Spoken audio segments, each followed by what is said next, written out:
Yo, what's going on, everybody? This is the Talking Tactics podcast, but this is Talking Tactics Daily. My name is Daniel Tiluk. Remember to listen to the actual podcast wherever you listen to audio work. It's myself, Half Hope of the Half Hope Football Hut, and Carl Anka of The Athletic, covering everything Manchester United. We're yet to record this week's podcast at time of recording, so hopefully by the time this is out, maybe there's a podcast. Likely we'll tape it on Wednesday and it'll be out on Thursday. So stay tuned in your inbox for that. No football really happened today, none of note. I'm sure football never stops, so there's games every day. But I wasn't really paying attention to the world of football today. Outside of something that caught my attention, and it reminded me of something that I wanted to talk about last week, but with the Africa Cup of Nations and everything going on, like I kind of lost the idea that was in my mind. But thankfully, or not thankfully, considering the context, some things have transpired in the United States that have made it quite, you'd be remiss not to discuss this on some level. So I'm going to take my little 15, 20 minutes and we can discuss this, at least for now. And I'm sure something will come up within the next 6, 7 months, 5 or 6 months actually, before the actual World Cup begins. I'm not feeling great about this 2026 World Cup, not because I hate the World Cup. Obviously, we just had like a really enthralling and engaging and fun Africa Cup of Nations. Again, as I said in the last one, there's something about international football that just appeals to me more than the club game. And I love club football, obviously, but there's something about international football that just hits a certain register. And it's about, culture. It's about when cultures collide. It's the pageantry of it. It's the commitment that the players have to doing something that most often they're not being paid bags and bags and bags of money for, even though there are some countries where people don't pay on time. I won't name names, bonuses and things like that. I forget the Ghanaian player in 2014 who was caught in Brazil kissing the money. John something. I'll have to ask Carl, the center back. John something, very nondescript. There's millions of Johns in the world, but some players do play for the money, but a lot of players are there because they care about their nations and they shout the anthems and all that kind of stuff. So there's something. It's not tangible, but there's some cognitive hit of, I don't know what it is, dopamine, whatever it would be, that when you see a World Cup, it's just like, yes, it's a rare event once every 4 years. As people who work in football, it's a time to reflect about the last 4 years, about the kind of people can make it very selfish and individual about their own careers. You can have larger conversations about the game. What was football between 2014 and 2018, and what changes between 2014 and 2018 were we to see in the 2018 World Cup? You can do that between 18 and 22. And now that the decade is more than half gone, the 2020s, this World Cup will be the kind of definitive chapter and verse of what football in the 2020s is. Perhaps 2030 could also be that. But this is going to be kind of a good marker of what is the game, how healthy is the game. And I think those conversations are healthy outside of the more individualistic things of people who've made football their job. It's always healthy to look at the game, I think, in a World Cup cycle once every 4 years, like going to high school or secondary school, wherever it is you are. Those formative years, 4 years is a good kind of length of time to get an idea of what something is or isn't.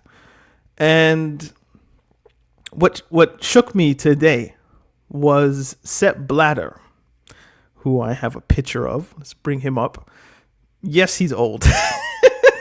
That's the first thing I saw when I saw the picture. I was like, damn, Sepp, you're old. I think I looked it up. I think he's 90 years old. So he was born in 1936. So there's something about old people in power that they just they don't die. That's my Sepp Blatter joke, man.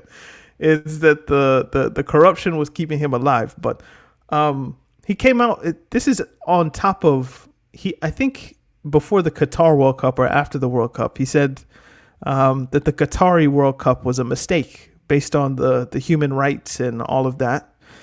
And I think people were a bit shocked that Sepp Blatter would come out and say that the Qatar World Cup was a mistake or a blunder on FIFA's part, because a lot of people are in the camp that Sepp Blatter is the most evil person who's ever existed in the history of football. I would think someone like Sir Stanley Rouse or an apartheid supporter would probably be a little bit more malevolent and perhaps more maligned in the historical record than Sepp Blatter.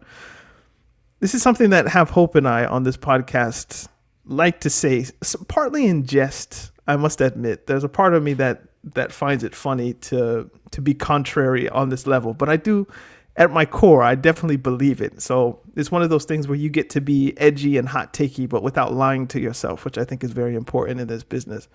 Or at least space. I don't want to call it a business as such. I don't find Sepp Blatter as evil as most people do. Now, are there questions? Are there critiques? Are there errors in the historical record of his FIFA presidency? Of course. Is he, at the end of the day, a quote unquote good guy? I don't think so. But at least that level of hesitancy is something that a lot of people aren't giving him. And when I look at the tenure of his presidency and the places that he was able to take the World Cup, that the World Cup had never been. So you look at 2002 was the first World Cup that took place in Asia. Between those, you had one in France, one in Germany, and then 2010, there was one in South Africa. I think Blatter, his push to make the World Cup indeed a world competition by, if you just look at 94 was maybe a Havelange idea. But 94, you're in America. 98, you're in France. 2002, you're in Korea and Japan. 2006, you're in Germany. 2010, you get to South Africa. 2014, you're in Brazil. The World Cup, this idea that the World Cup will move around and it won't be stationary or in Europe consecutively or every other year, I feel like is a hallmark of his presidency. And in order to get that done, in order to get the amount of votes that one needs in FIFA's voting system, which is very, at least insofar as I understand it, I'm sure someone can go in the comments and tell me, but I think this is how it works. It's one country, one vote. It's not like the United Nations where there's veto power and 240 territories and countries could say we want to sanction the Israeli government for what they're doing in Palestine, and America kind of puts their thumb on the scale and that resolution goes nowhere. I don't think FIFA works in that way. If a majority of the countries in the federation want to have a World Cup in a particular locale, it will go there insofar as the votes are, I'm not sure if it's a 50%, a 60%, 66%. I don't know what it is, but there's no veto. Like England can't put their thumb, or Great Britain or whoever it would be, don't put their thumb on the scale. The FA, the English FA, they're not putting their thumb on the scale and saying, no, the World Cup is not going to go to wherever. Now, I think the way that Blatter was able to move the blocks, the voting blocks around, certainly when we come into an era where in the 1960s, 1970s, 1980s, there were a lot of African countries who were yet to well, certainly in the 1960s. Let's start there. The 70s and the 80s, we're still dealing with, South Africa and Angola and different places like that. But like for the majority of FIFA's early history, there were no African considerations or Asian considerations taking place in where these competitions were going to be held. There was UEFA and there was CONMEBOL, the South American Federation. Those two had the lion's share of the power that was happening in FIFA. As the world kind of develops and evolves and more countries are given a seat at the table, as it were, you have a voting bloc in Africa that has 54 federations. That's equal in number, maybe not in power, but in voting number. It's equal with Europe. Europe has 55 or 53. Like it's a offset of one in some direction. If Africa has 54, the other one has 55. I think that's how it works. Or at least that's the math the last time I checked. If you're able, as Sepp Blatter, if your vision is I want this World Cup to genuinely be for the world, and in order to get what I need or want for my federation, for the pockets of FIFA, or my organization, I should say, well, yeah, let's grease some palms and exchange some brown paper bags under the table. And now I have 54 countries moving almost in lockstep. And if I can do that, then we can maneuver this World Cup through, by any means, I can maneuver this body the way that I want it to be. And I felt that Sepp's kind of closeness with the global South, as it were, certainly annoyed a lot of people in the global North who thought and still believe that the World Cup is their birthright, that the World Cup should be held in England or Great Britain and Ireland every 3 editions. That how come the World Cup isn't in France again? How come the World Cup was just in Germany? How come it's not going back?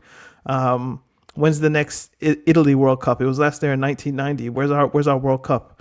I feel like there's an entitlement for a 4-year competition, that this idea of we're going to make it a more global thing. And what do you mean it's going to Africa? What do you mean it's going to Qatar? What do you mean it's going in all of these different places? I feel like that annoys a lot of people who feel, again, as if the World Cup is their birthright, or attending it is their birthright. And I think Have Hope and I on the podcast were and have been facetiously, but with a grain of truth, supporters of the idea that the World Cup should be, if it's going to be named the World Cup, then it should be hosted around the world. And if Blatter used political capital, to get the World Cup on African soil for the first time and only time to date, we can have protestations about it being in South Africa, and was that the right place for it? Could it have been in a different place that didn't have the legacy and the history of apartheid? Very recently, 2010, was it 1994 that they held their elections? So, 16 years later, you're able to host a World Cup. The part of the reason you're able to host the World Cup is because of the development that you got during the apartheid regime, and people controlling diamond mines who aren't Africans, and emerald mines, and whatever that might be. Other place on the African continent that could have hosted it, perhaps. But even still, and obviously there are questions for people in South Africa who are like, hosting the World Cup is, I guess, cool in theory, but the amount of money that's being spent in order to build the stadiums necessary to host a tournament of that level, And this was when it was 32 teams. Now there are 48 team World Cups, which is why I think it's going to be very rare, except in the case of Saudi Arabia, who have buckets and buckets of oil and bags of money, barrels of oil, I should say, and bags of money, who are just going to be able to build stadiums wherever, whenever. It's going to be very rare to see a competition held for 48 teams in a singular country. Even the United States of America wasn't really able to pull that off. They needed the assistance of Canada and Mexico. The next World Cup after that's going to be kind of a a world tour of South America, Africa, and Spain and Portugal. So the amount of resources that one is spending in South America, I call it South America. If I've been calling South Africa South America, I apologize. The amount of resources spent in South Africa, the amount of resources spent in Brazil, the amount of human resources taxed and in some cases killed. I don't mean to laugh, but the amount of injury and harm to host a World Cup in these places, even in places who have means like Qatar, is real. And I don't think that point should be lost whenever we discuss these things. At the same time, just because Europe has development in the sense that it has the capacity to host major tournaments, the reason that it's able to have those is the fruit of European imperialism, colonialization, slavery. Where did England find these resources to host a World Cup? It was 1966, but still, where did France get the resources to host 98? Where did Germany get the resources to host 2006, even after losing world wars and all of that? Where was Spain and Portugal? Where did they get the resources in order to build their footballing infrastructure to a point where in which they're able to host this competition without really needing to spend that much money? All of those lie in the oppression and subjugation of the global South, of African people, of indigenous people in the Americas. It all goes there. When a World Cup or an Olympics is being held in Australia, the whole place is a settler colony, which is what makes FIFA quite interesting. So when today Sepp Blatter came out and said that the United States World Cup isn't a good idea, and I think someone either in the Swiss papers or the Dutch papers or Danish paper somewhere wrote a column which says, if you look at what's happening in the United States of America at the moment, perhaps the United States hosting a World Cup is not a healthy idea. And Sepp Blatter more or less agreed with the idea, and it made headlines. I saw the story on The Guardian. I shared it with the group. And we had a funny giggle, but again, these are more serious matters. I laugh to stop from being outraged and sad all the time. But you move from Sepp Blatter, who a lot of people, again, held in serious contempt, and the way that he was forced out of FIFA on some levels was 100% justified, but in others, I feel like it was a move to get rid of somebody who was making moves that those in power did not like. That, in other words, if Sepp Blatter had the same level of corruption, the same level of underhandedness, but the World Cup wasn't going to Brazil, the World Cup wasn't going to South America, South Africa, the World Cup wasn't going to Japan or South Korea, but instead the World Cup was again going to Italy, to England, to France, to Germany, to the Netherlands, to you name it, Spain, Portugal. If the World Cup was going to places, in air quotes, that it should be going, Sepp Blatter may still be in charge to this day. I know he's like 90, but like that's how it would have worked, I feel like. But they got rid of him, and to be fair, him and Michel Platini. I don't know why I said Platini like that. Michel Platini, both of them had to go. They had to kind of fall on the sword. And the person who rose and elevated from that was a person who those of us who watch football know from undoing the balls and kind of presenting the Champions League, Gianni Infantino. he was somehow able to finagle his way from being presenter, host of UEFA Champions League presentations to being the savior of FIFA and its reputation. And I think, if anything, FIFA's reputation under Gianni Infantino has been even worse. The brazenness and sycophancy, perhaps, maybe a word, his sycophant nature with those in positions of power has been even more cringeworthy and annoying, certainly for someone like me, than Blatter's appeal to the global south. I mean, you have Gianni Infantino with the royal family of Qatar, with the royal family of Saudi Arabia, with, I mean, the picture here is worse than all of that, with handing Donald Trump, of all people, a peace prize. Donald Trump, who's kidnapping world leaders in Venezuela, who's, must we go through all the ways that Donald Trump bombing Nigeria on Christmas Day, bombing Iran, not intervening in serious ways to stop a genocide that was happening in Palestine, up until the point where the world community was like, enough is enough. Like, the amount of carnage in 1 year that Donald Trump's administration has been able to dole on the world, much less inside of the United States, is something that no person should be given a Nobel Peace Prize for, unless the Nobel Peace Prize or a FIFA Peace Prize is, I mean, the definitions must be completely out of whack. Maybe peace means war to you. Maybe war is peace. I don't fully understand how something like that, or like that, was able to transpire in the way that it did, but it has.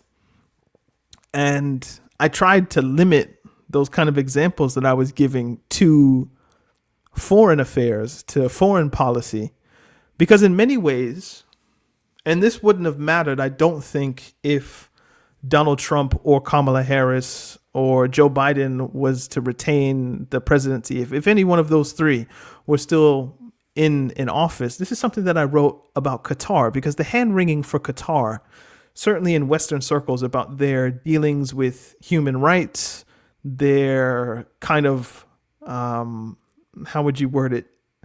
Perhaps I don't need to be as delicate. The kidnapping, or the accusations of kidnapping workers dying by the hundreds and thousands.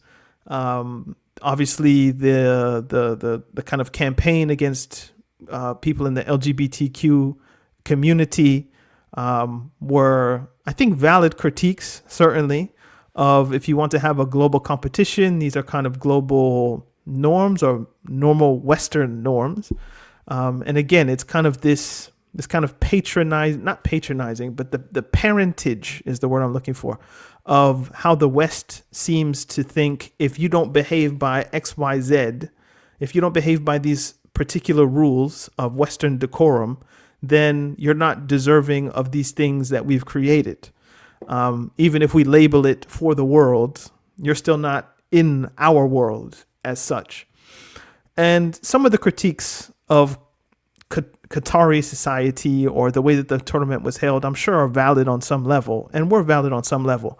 But the more I thought about it, certainly, and I wrote this the week after Argentina won, I remember, I'll probably link it in the description. Is this same energy going to be held for the United States and the United States' foreign policy? Obviously, the Qatari domestic policy is something in and of itself, but the United States has something like 700 military bases. How many wars? How many regime changes? How many kidnappings? How many need I go on? How many people are left in the wake of the United States, in wake of American imperialism and colonialization? It's millions of people. Potentially billions, definitely billions, are in conflict, at odds with this thing. And will the same energy be kept for Qatar that was there, or will the same energy be kept for America that was there for Qatar? And in many instances, I don't feel it. I mean, I know there are people doing work. The podcast that I do, or perhaps did. I don't know at this point. With Dr. Jared Ball, we had somebody come on from the Black Alliance for Peace, and there are obviously campaigns that are going on from organizations that are, you know, revolutionary and Pan-African and clued in and, you know, very good people in that instance. But kind of the kind of widespread condemnation from the footballing world has been a slow mover. It's needed Donald Trump to be so brazen again in his foreign policy and domestic policy to get people to jump. But need we remember, or lest we forget, that the genocide that was transpiring and is still transpiring, let's be frank, in Palestine, the most recent iteration of that was under the Joe Biden administration. Partly why they lost the election, that the Democratic Party lost the election, was their inability to generate a feeling of urgency around that particular, or around this particular global situation that America has much blood on its hands for. So on one hand, I'm annoyed that it takes someone as kind of, I don't even know what's a I'm trying not to call the president of the United States a dumbass, but it takes someone as globally immature as foreign, someone with such immature foreign policy. That's the nice way I can say it. To do things so bold that the world sentiment turns against you. Then once the eyes of the world are looking at your country in a more deeper way, what are you even doing inside to repress people? And now we've reached a point where Trump's agents, the ICE, are shooting people in the street. Again, I'm laughing to stop from being like overly angry.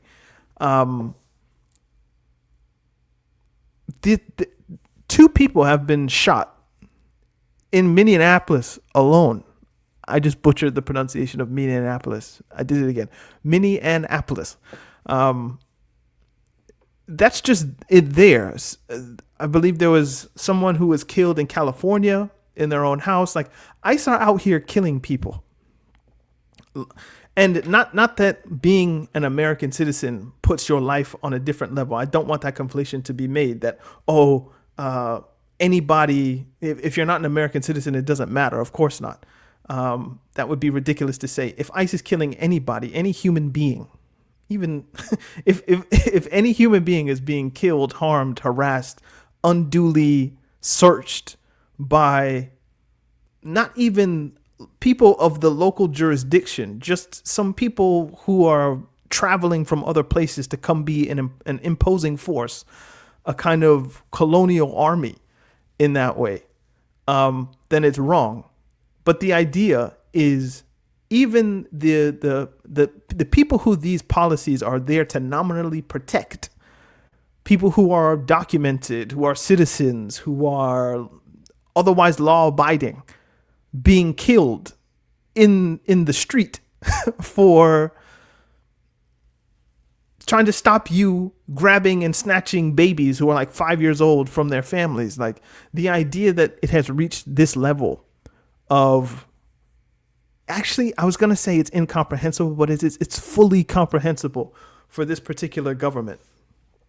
And it's not off the beaten path in that sense, which is fairly sad, but is again why one would question the American foreign policy and American domestic policy are, in many cases, totally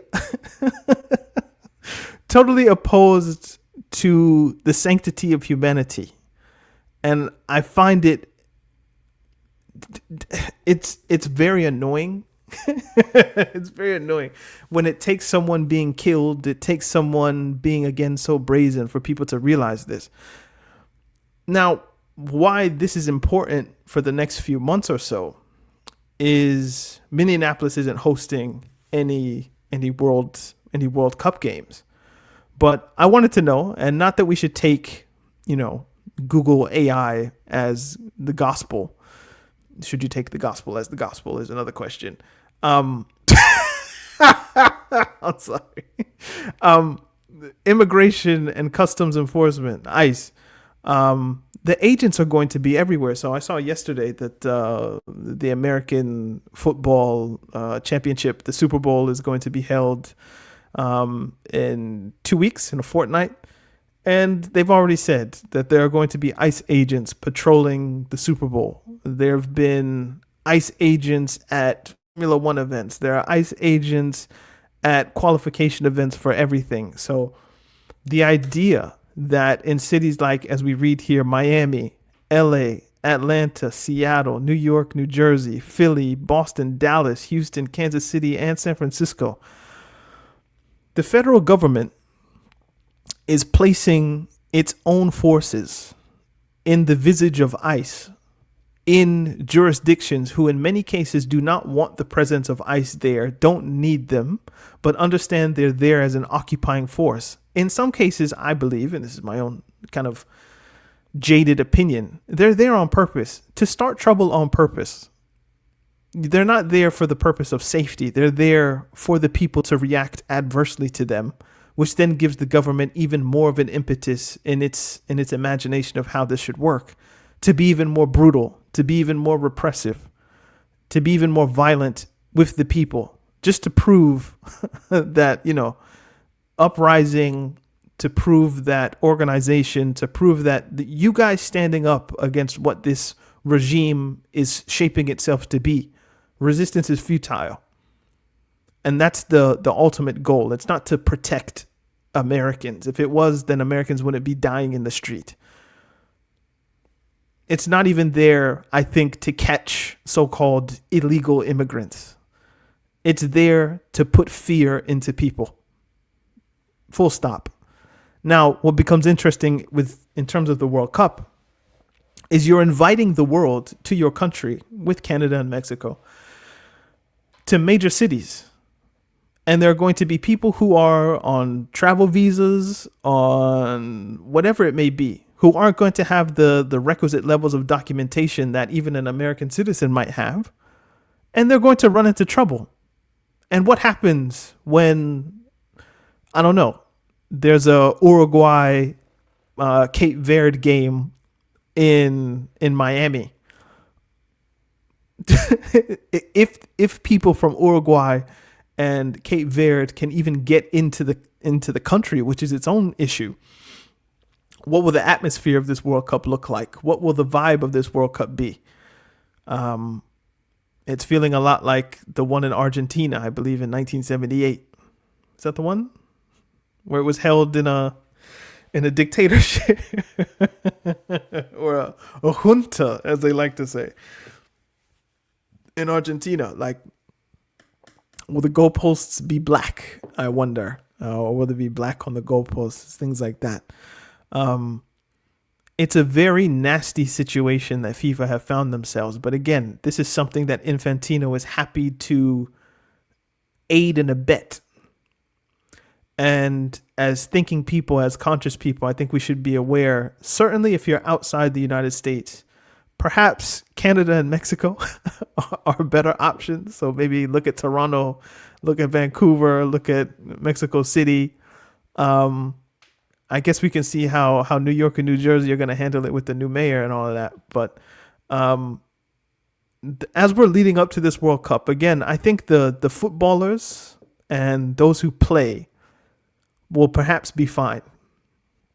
I worry more for people who are traveling to the United States, who are spending thousands of dollars, perhaps tens of thousands of dollars to attend matches, and who are going to be running into people who are trained for 2-3 weeks, have protection. When I say protection, they have offensive weapons, and they are willing to use them, discharge them on people for driving a car, for running, for doing anything, coming out of their house too quickly.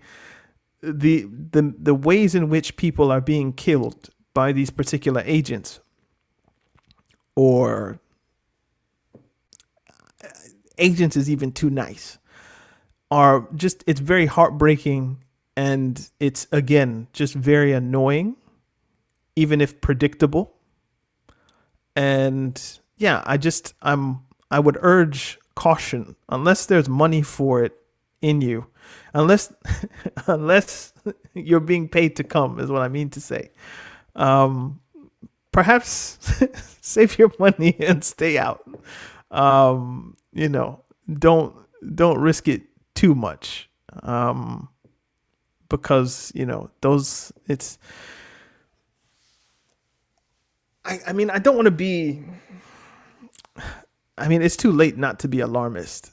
It's just, perhaps there's some level of me that thinks people will be on their best behavior for company.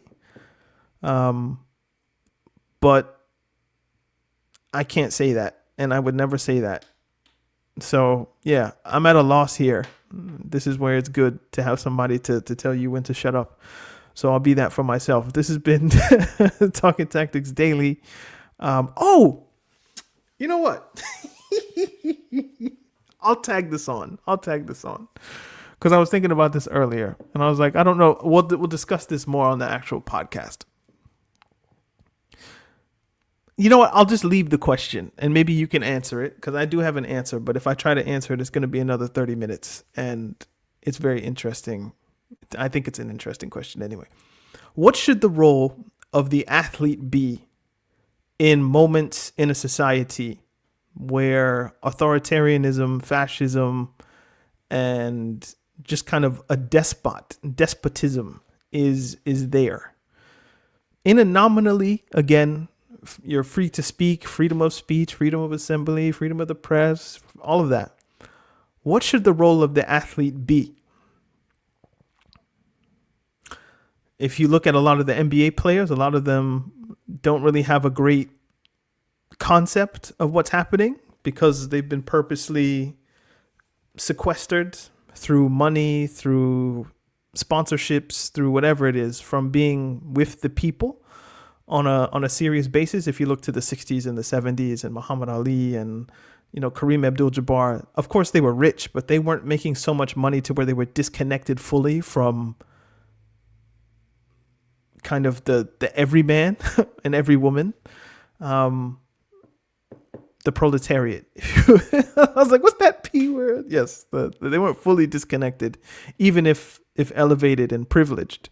But now we're dealing with athletes who are far more regulated, governed, whether by Nike, Adidas, Puma, whoever their sponsor is. Like, there's somebody there to regulate them. On top of that, are they being politically educated in some deep level? Like, it's a question of what should the role of the athlete be?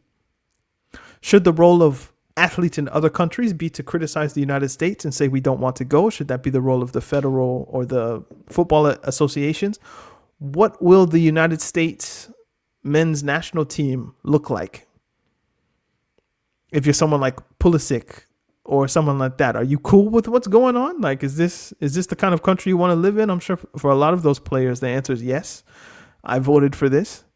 But if you're someone of consciousness and common sense who looks at this and thinks this isn't exactly how a so-called democratic government should be behaving with its citizens, what does a conscious person, what does a conscious athlete do? That's a question that I suppose I'll leave open-ended. But yeah, I find it amusing on some levels, frustrating on others. You know, you think you've swapped out Sepp Blatter. Here comes Infantino, and he's kissing ass for Donald Trump, who's sicking agents on not only foreign people, but his foreign people sounds so pejorative, on members of the human family who don't have the correct paperwork to be in America, in air quotes. And those agents are now killing people who do have the supposed correct paperwork. So it's a very interesting situation that I'm sure there will be more and more commentary on as the World Cup approaches. But it's past midnight, so I want to upload this and get out of here. My name's Daniel Tiluk. This has been the Talking Tactics podcast. Or no, this is Talking Tactics Daily, the podcast. It does feel like a podcast. Shit. The actual podcast will be out by Thursday at the latest. So yeah, leave a comment, like, share, subscribe, do all the YouTube things. And I think there's Champions League tomorrow or football tomorrow. So we'll see. I'll see